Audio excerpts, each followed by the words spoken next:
terbang burung nuri, kurun tua di Saragaga.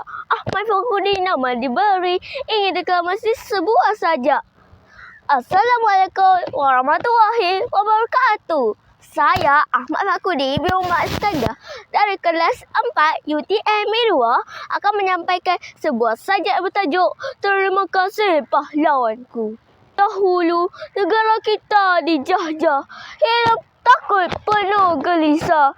Terima kasih pahlawan negara, sanggup berkorban jiwa dan raga. Kini Malaysia sudah merdeka, jalur gemilang berkibar megah. Rakyat hidup aman sentosa, berbagai kaum satu bangsa.